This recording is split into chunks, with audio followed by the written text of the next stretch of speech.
난세의 때에 영웅이 없으면 슬플 수밖에 없습니다. 요한은 슬픔에 잠깁니다. 하나님의 구원의 계획을 성취할 영웅이 보이지 않기 때문입니다. 그때 요한은 보게 됩니다.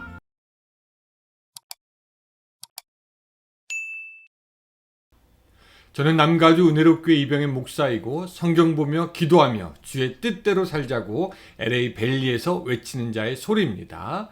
오늘은 요한계시록 5장 3절부터 4절까지 읽고 153 시작하겠습니다. 하늘 위에나 땅 위에나 땅 아래에 능히 그 두루마리를 펴거나 보거나 할 자가 없더라. 그 두루마리를 펴거나 보거나 하기에 합당한 자가 보이지 아니하기로 내가 크게 울었더니. 오늘 본문부터는 점점 이해하기가 어려워집니다. 왜냐하면 상징이나 비유 등이 많이 나오고 구약 성경에 나오는 계시의 말씀들인 다니엘, 에스겔서의 내용들이 불쑥불쑥 나오기 때문이죠. 구약에 대한 사전 지식이 없으면 잘 연결이 안 되는 부분이기도 합니다. 그러나 그래도 계시록은 머리를 싸매면서 공부하고 묵상할 가치가 있습니다. 자, 본문의 대략적인 내용은 이것입니다. 요한이 보좌에 앉은 분의 오른손에 두루마리가 있는 것을 보게 됩니다. 근데 그 두루마기를 펼 존재가 없기에 슬퍼하게 됩니다. 그때 한 장로가 이야기를 하는데 유다지파의 사자 다윗의 뿌리가 두루마리의 인을 뗄 수 있을 것이다 이야기합니다. 그 유다지파의 사자 다윗의 뿌리는 어린 양의 모습으로 나오는데 일찍이 죽임을 당한 것 같은 모습이지만 결국 왕 노릇 하실 분이다 라고 인정이 됩니다. 그리고 모든 피조물이 보좌에 앉으신 이와 어린 양에게 영광 돌리며 경배하는 것으로 본문은 맞춰지게 됩니다. 자, 여기서 여러분 두루마리는 무엇일까요? 옛날에는 사람들이 중요한 법적인 것을 기록하거나 국가 사이의 비밀한 것을 전달할 때 종이나 가죽에 그 내용을 쓰고 그것을 돌돌돌돌 말았습니다. 그리고 끝으로 실을 잘 메어서 풀리지 않도록 했다고 합니다. 그리고 이것을 연구한 사람들에 의하면은 어떤 때는 이 문서의 위조를 막기 위해서 문서를 돌돌돌돌 말아서 실로 맨 다음에 그 실의 매듭 위에 진흙이나 밀랍을 붙이고 그 위에 인장이나 반지, 그 도장을 찍었다라고 합니다. 이렇게 인봉한 문서는 인장에 찍힌 밀랍을 깨지 않고는 그 문서를 열 수도 없고 그 내용을 펼쳐볼 수도 없었습니다. 오직 그 문서를 열 수 있는 권한을 받은 사람만 그 인봉을 떼고 문서를 열 수 있었습니다. 본문의 두루마리는 7인으로 봉인이 되었다라고 한 것으로 보아서 보통의 두루마리가 아닙니다. 말씀드렸지만 이 요한계시록에는 7이라는 숫자가 완전함과 신적인 것을 나타내는 그런 숫자이기 때문입니다. 그러니 그 두루마리는 어떤 인간이 만든 것이 아니라 하나님께로부터 만들어지고 하나님께서 인정하는 존재가 열 수 있다라는 것을 알게 되는 것이죠. 그럼 그 두루마리에 담긴 내용은 무엇인가? 여기서 이 학자들은요, 각각 다른 여러 가지의 견해를 말하지만 가장 인정받고 있는 견해는 무엇이냐면 요한계시록을 전체적으로 볼 때 그 책은 하나님의 심판과 구원, 마지막에 있을 하나님의 나라에 대한 내용, 하나님의 구원의 계획을 담고 있는 책이다. 그런 두루마리다 라고 이야기를 합니다. 나중에 가면 이제 알게 되겠지만 그 두루마리의 봉인이 해제되면서 그 내용이 성취가 되어집니다. 그 내용이란 다름이 아닌 하나님이 당신의 백성을 심판하시고 구원하시고 장차 새 하늘과 새 땅에 영원토록 같이 있게 되는 하나님의 나라의 약속입니다. 그래서 결론적으로 말하면요, 그 두루마리는 장차 있을 구원, 심판, 영원한 하나님의 나라 성취될 그 일들에 대한 청사진이 되는 것입니다. 사도 요한은 이런 두루마리의 존재를 알리면서 그 마음이 점점 흥분이 되었을 겁니다.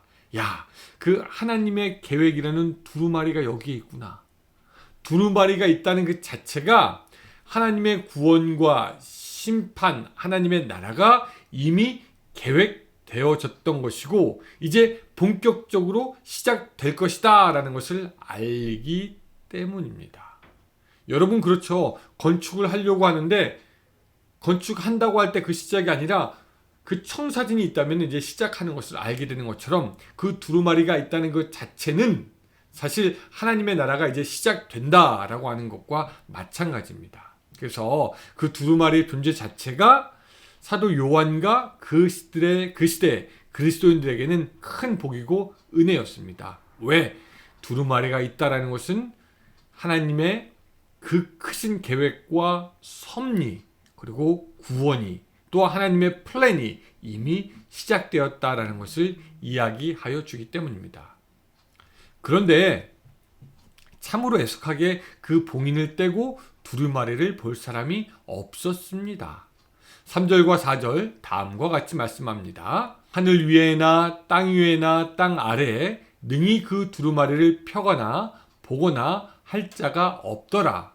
그 두루마리를 펴거나 보거나 하기에 합당한 자가 보이지 아니하기로 내가 크게 울었더니.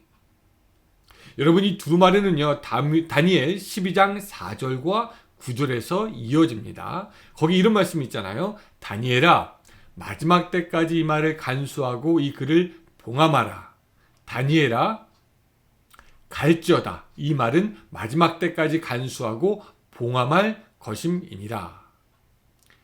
아마 사도 요한은 이렇게 봉인되었던 두루마리를 누가 펼 수 있을까 점점 고민스러웠습니다. 그도 그럴 것이 이 세상에 어느 누가 하나님의 계획을 받아서 그것을 실제로 행할 수 있는 사람이 누가 있겠습니까? 창조주 하나님께서 봉인해 놓은 것을 뜯어서 볼 수 있는 피조물은 존재하지 않는 것이죠. 얼마나 시간이 지났을까 요한이 그 두루마리를 펴서 볼 사람이 없는 거로 탄식하며 울기 시작합니다. 하나님의 계획하신 모든 일을 두루마리에 있는 것을 이룰 집행차가 없기에 어떻게 해야 하는가 그런 마음이 들었겠죠. 그런데 그때 우리가 두 번째 주의에서 보아야 할 존재가 나타납니다. 그렇게 요한이 울고 있을 때 어디선가 장로 중에 한 사람이 와서 요한에게 울지 말라고 이야기를 하며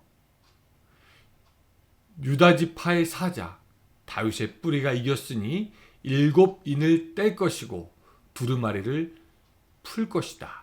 볼 수 있을 것이다 라고 이야기를 합니다. 그래서 요한이 눈을 들어서 다시 보니 두루마리의 봉인을 떼고 펼 수 있는 존재가 등장하는데 하나님의 보좌와 내 생물과 장로들 사이에 어린 양이 서 있었습니다. 여러분, 그 어린 양이 누구입니까? 세상 죄를 지고 갔던 어린 양이고 십자가의 죽음을 당했던 어린 양입니다. 바로 예수 그리스도의 또 다른 이름이었던 어린 양이고요. 하나님의 아들이신 예수님이셨습니다. 사랑하는 여러분, 바로 이 부분이 중요합니다. 바로 이 부분으로 인해서 우리가 하나님을 찬양합니다. 하나님의 구원 계획을 이루시는 분이 있고 하나님의 그 구원의 계획을 능히 성취할 수 있는 분, 그분이 우리에게 계시는데 예수 그리스도십니다. 그 두루마리를 뗄 수 없다면, 볼 수 없다면 그 하나님의 계획은 영영이 그저 신비 속에 있었겠지만 이제 예수 그리스도로 말미암아 하나님의 구원의 계획이 우리에게 펼쳐지게 되었고 볼 수 있게 되었고 성취되기 시작하게 되었던 것입니다. 그것을 오늘 본문이 말씀하고 있는 겁니다. 오늘 본문은 우리에게 하나님의 구원이 여기 있다, 이게 성취될 것이다 라고 이야기하여 주고 있는 것입니다. 여러분, 좋은 영화 시나리오가 있고 좋은 감독이 있어도 주연 배우가 없으면 영화를 만들 수가 없습니다. 그런데 하나님의 구원이라는 영화의 주연 배우로 예수 그리스도께서 그 영화를 완성하시는 것입니다. 그 예수님으로 인해 우리도 하나님의 구원의 계획에 참여할 수 있게 된 것입니다. 이 예수님이 오늘 우리의 주님이심을 여러분 고백할 수 있는 은혜가 있으시기 바랍니다. 오늘 하루 예수 그리스도가 여러분들 앞에 있는 모든 구원의 두루마리를 떼고 하나님의 구원을 여러분들의 삶 속에 보일 수 있는, 보여주시는 그런 하루가 되기를 주님의 이름으로 축원합니다. 기도하겠습니다. 사랑의 하나님, 우리를 위해서 하나님의 구원의 두루마리, 구원의 계획의 두루마리가 있는 것을 믿습니다. 그것을 펼 자 예수 그리스도시요, 그것을 실행할 자 예수 그리스도십니다. 그 예수 그리스도의 구원이 오늘 우리에게도 임하게 하여 주시옵소서. 예수님의 이름으로 기도드리옵나이다. 아멘. 네, 여러분, 오늘 좋은 하루, 좋은 주말 되시고, 저는 주일 미국 태평양 시간으로 12시 예배 때 여러분들 만나 뵙겠습니다. 안녕히 계세요.